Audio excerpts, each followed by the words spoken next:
welcome to Moving Kentucky Forward. I'm Bruce Maples, your host, and this week we talk with Krystal Ball, who's well known to folks across Kentucky and is now co-hosting a new show called Rising. We talk with her about that new show, about the Democratic race for president, what's going to happen there, about what the Democratic Party should be doing to get back to its roots, and about a little thing called UBI. If you haven't heard of that, just listen and we'll explain it. It's Monday, September 23rd, and time to move Kentucky forward. Let's get started.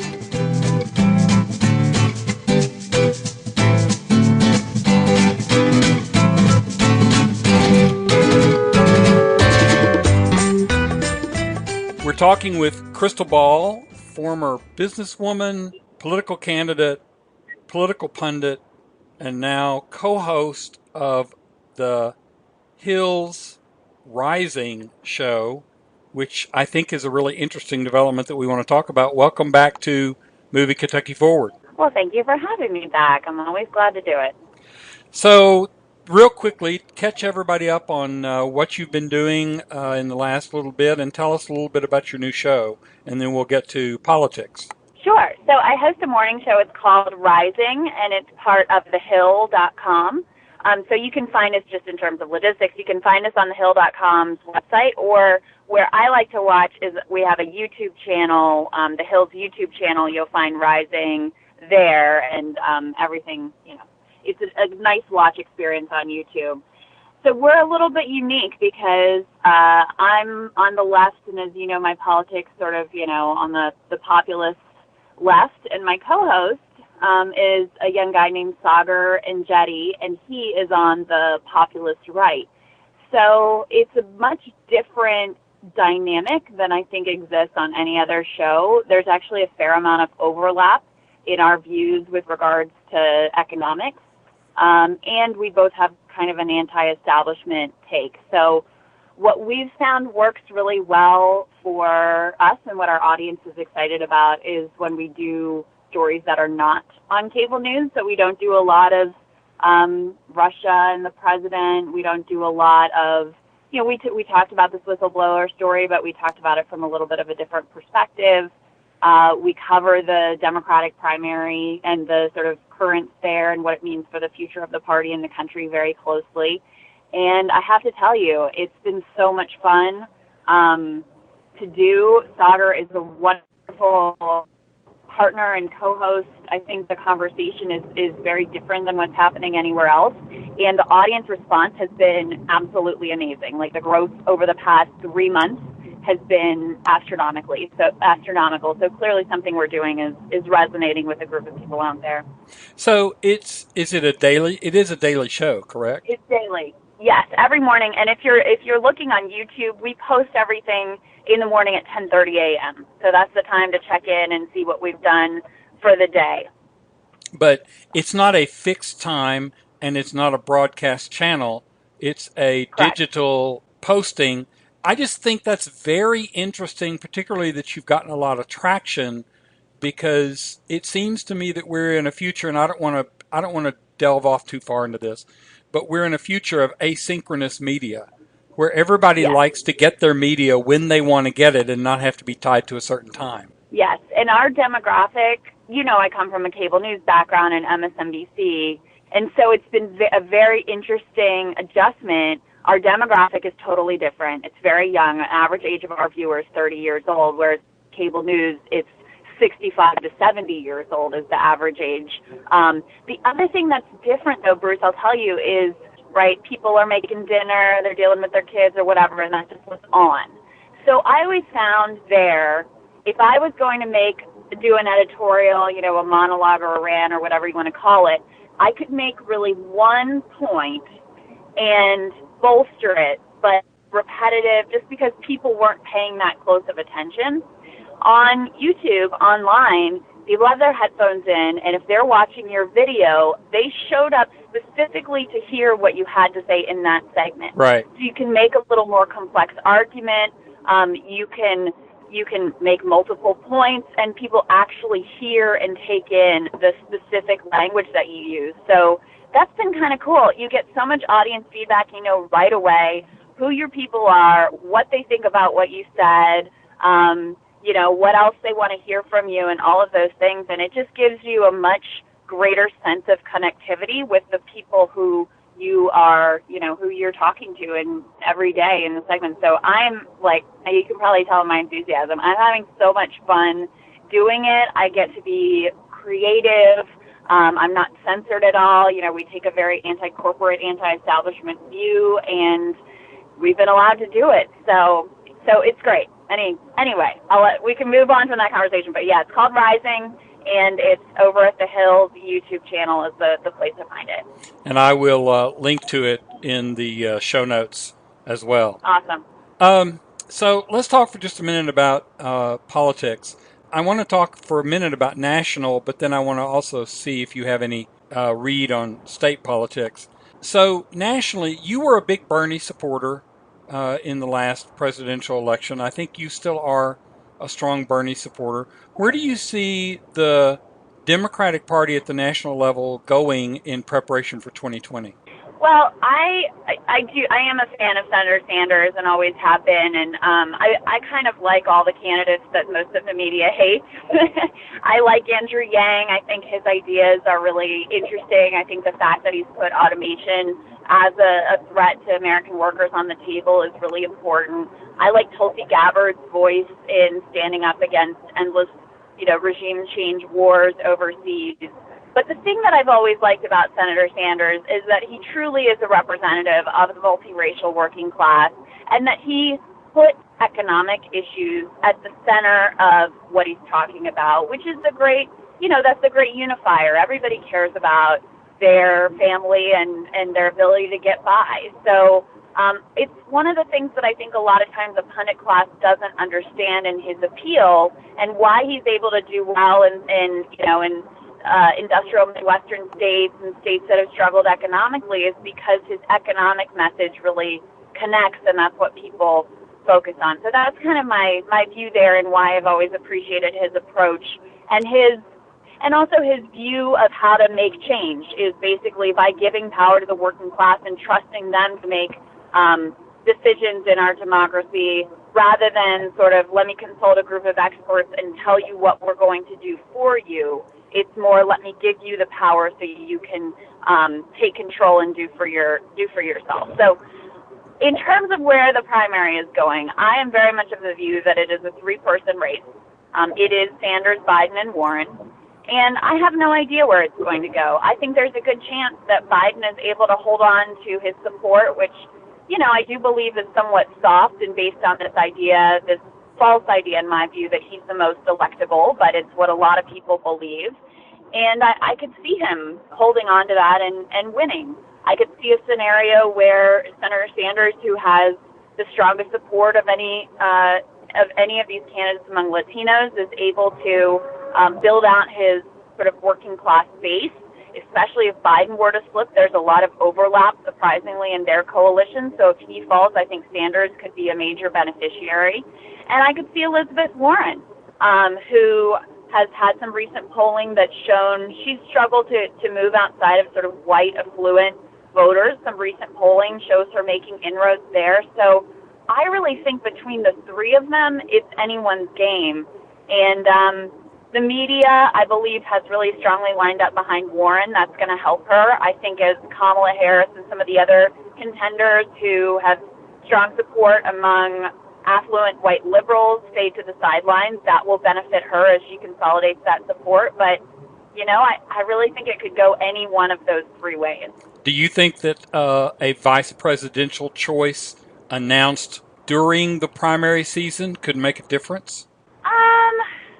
Maybe. I don't know. I'm very much of the school of thought that people vote for president. And especially for Warren and Sanders, where their brand is so strong, I don't know that would really make a difference. Now, maybe for Joe Biden, because there's a thought of he kind of wants to take us backwards. What's his vision for the future? And even a question about whether he's really physically up to the challenge of holding the White House. So maybe for him, if he was to pick As one example, a Stacey Abrams or someone like that who has a kind of up and coming, exciting national brand. Maybe that would bolster his chances. I've been sort of in my mind intrigued with the idea of Elizabeth Warren asking Kamala Harris to be her vice president and what that would look like. That's interesting. I think Kamala has damaged her brand somewhat, though, in the way she's approached the campaign, because she has waffled at key moments on several key issues, including where she stands on health care. And my view of politics, my theory on politics, is that even less important than where exactly you are on the ideological spectrum or on a particular issue, voters really care that you stand for something, that you're saying what you actually think, and that you're not trying to find the right answer rather than stating clearly what you believe. And I think she's suffered on that front. There's a sense that she's searching for the right poll-tested answer, on healthcare in particular. So I'm not sure that would really add to Elizabeth Warren's chances at this point. Okay, let's talk about healthcare for just a minute. You wrote a book, which we reviewed and interviewed you about taking the Democratic Party back and turning it back into the party of FDR. Right. I don't believe that you're wanting to reinstitute the WPA. So in today's world, what does that look like for the Democratic Party, and what do you think the Democratic Party should be standing for going into 2020? Look, I believe in the baseline of the notion that in a wealthy country such as ours, there's no excuse for any American to be living in abject poverty. There's no excuse for any American to not have health care. There's no excuse for any American to lack sort of the basic economic security and the dignity that comes with it. I like the federal jobs guarantee idea of Senator Sanders. I also advocated for the UBI idea, actually, before Andrew Yang was even there. And I don't think those two things are mutually exclusive. Look, I do see the economy shifting in a way that threatens the future of work in this country. We've become a nation that's obsessed with wage labor, right? We center our lives and our self-worth around it. And when we lose our jobs, understandably so, it can be an existential crisis. But if you have automation coming down the pike where there are just going to be fewer jobs, we have to understand what that's going to look like and adjust and prepare for it. So, the bottom line for me is I am open to any idea that's going to make sure that in a wealthy society, no American is living in abject poverty or going without basic, what I consider to be human rights like health care. So let me say if I can rephrase this and you tell me if I've got it right. You're less concerned about the specific way to get there than you are about the idea of universal health care coverage and getting there somehow. Universal. I don't know that that's quite right, because I believe on health care specifically. If you look at what has gone wrong in our healthcare system, it can be very complicated of a topic, but at core, it's very simple. We should not be incentivizing people making profits on sickness. That's what's going on, is people profit in our nation today from sickness. We should not have a healthcare system centered around profit maximization. It should be centered around care. And I do believe that the only way to get there is through Medicare for all that does not does not keep private insurers at the table, because they will just continue to gouge consumers, to increase prices, and to profit off of denying people care, which is what they do today. Okay. Let's talk briefly about UBI. I know the last time you were on, we spent a long time talking about it.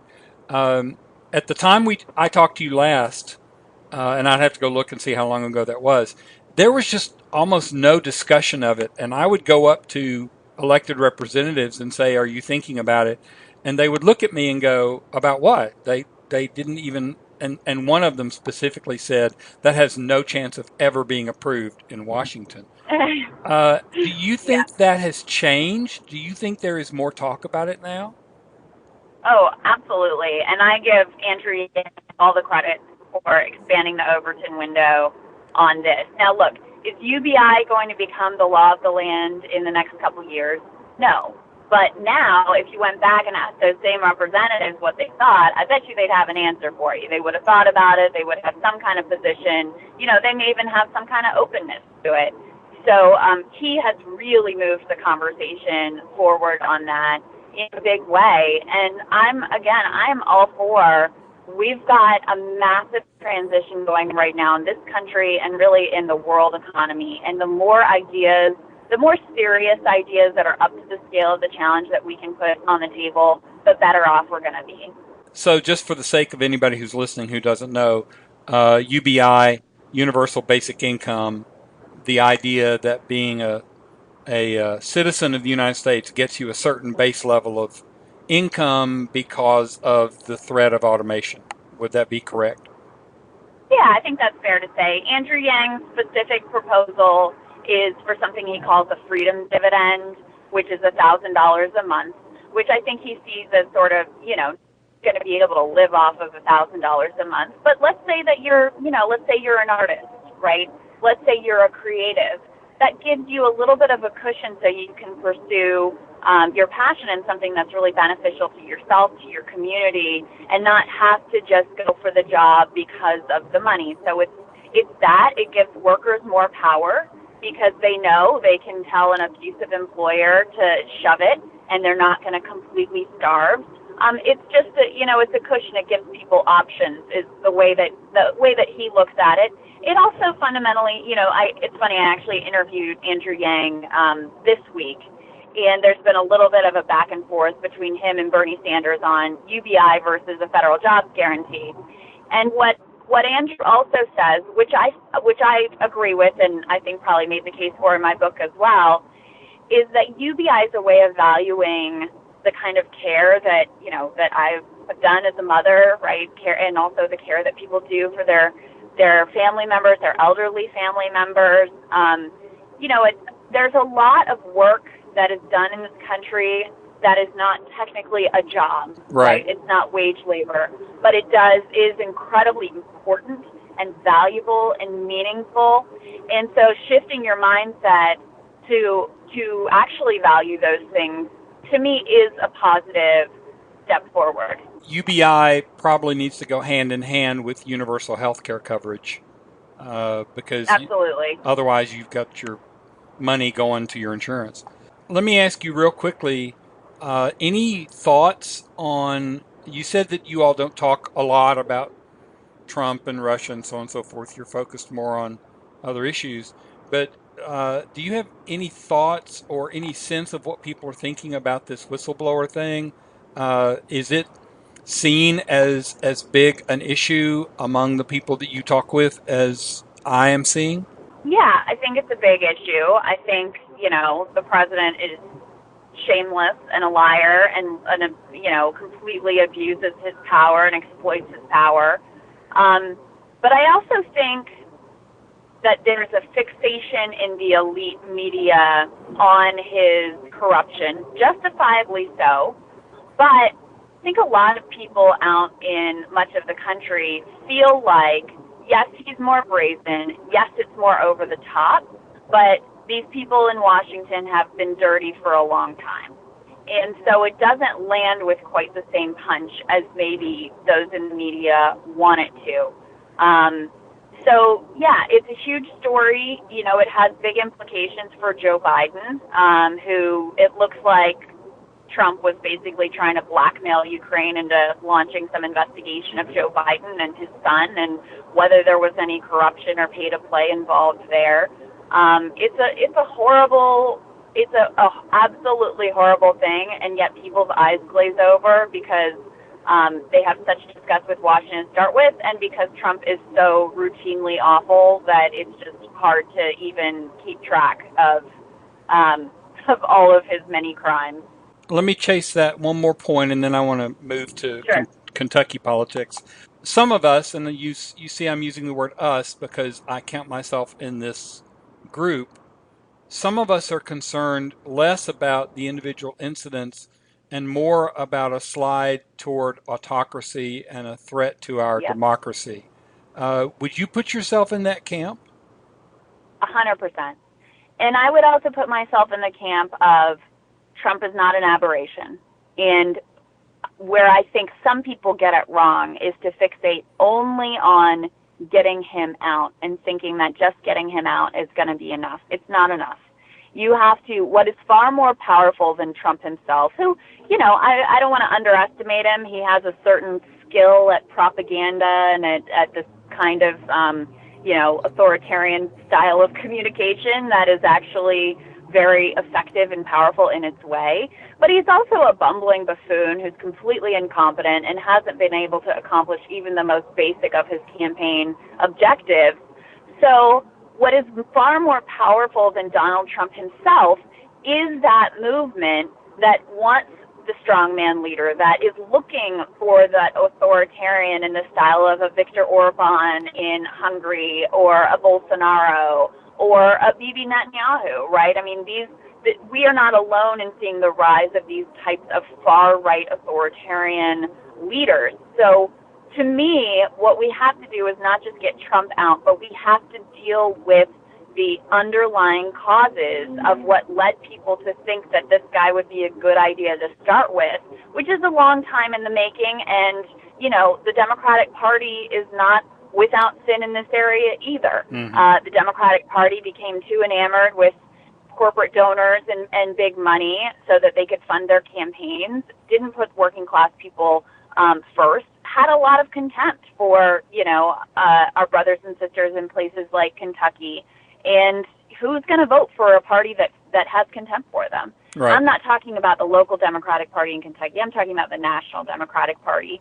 People felt that contempt coming from them, and they weren't interested in participating in it. So, there's a lot of factors that go into it, but we have to deal with all of those and the underlying economic trends, what it's going to mean to have a climate crisis that triggers a real refugee crisis. All of these are things we have to deal with if you want to avoid having someone even worse than Trump, which is what I'm truly terrified of. I thank you for saying that. I would have chased the climate thing with you as well, since today is the climate strike. But I want to be thoughtful of your time. So I want to ask you about Kentucky politics. Do you have a chance to follow what's going on here in the Bluegrass? I do. I mean, I'm not definitely following it quite as closely as you are, so I should be asking you questions on it. But I've got an opinion on everything, so there you go. Well, do you have any sense of what do you see sitting where you sit, looking into the Bluegrass State? What are you hearing and seeing? I'd be interested to know what rises to the level of consciousness of people outside the state. Well, I don't know that I'm typical because I definitely follow it more closely than others. But I'll tell you, a couple things have broken through on the national level. One is the coal miners blocking that train out in Harlan County. We personally had one of them on our show twice, and that people really paid attention to what they were saying. That you had these individuals in a very Trump-supporting part of the country taking this very sort of militant labor action. That was fascinating. I mean, people were also fascinated by the teachers movement, of course, before that. The other thing that breaks through is, in a lot of ways, Mitch McConnell has become as big of a villain, if not more in a certain respect, than Trump. So, news about whether he can be defeated and what he's doing. And when I was out at Fancy Farm and everybody had their Moscow Mitch T-shirts that they were chanting Moscow Mitch at him, I mean, people went crazy over that because they have a certain stereotype of Kentucky in their mind. And this kind of progressive, resistance doesn't factor into that. So that was very exciting to them. And I think there's a hope that maybe McConnell could be vulnerable, that maybe he's unpopular enough that even in a place like Kentucky, there's a chance to take him out. So, things related to Mitch McConnell definitely break through. I don't think people are paying much attention to the governor's race, even though it's something I've tried to raise and get people to focus on a little bit, because I think most folks at the national level, it wouldn't even occur to them that Democrats even have a chance to win a governor's race in Kentucky. So that's something that I'm trying to put on the radar, but I don't think people are organically focusing on it right now. Okay. I really appreciate your time. I will be watching Rising even more often now. And Thank you. when you get back here, come visit and tell us how things are going in your new life. Krystal Ball, thank you so much for talking with us. My pleasure. Thank you for having me. That was Krystal Ball, co-host of the new show Rising, available on both thehill.com under their Hill TV menu and on the Hill's YouTube channel. I'll put links in the show notes so you can check it out yourself. Big thanks to Krystal for taking time out of her pretty busy schedule to talk with us. September is a membership drive month for us, so you'll be seeing and hearing a lot about becoming a paying member. A big thanks to the many people who have signed up over the past few months, because their support is what keeps us going. If you aren't already a member, please consider becoming one. The basic membership is just $3 a month, and that gets you unlimited access to all our regular content, plus a discount in our online store. Become a member today so that you can get more out of Forward Kentucky, and so we can do even more for you. That's all for now. See you next week.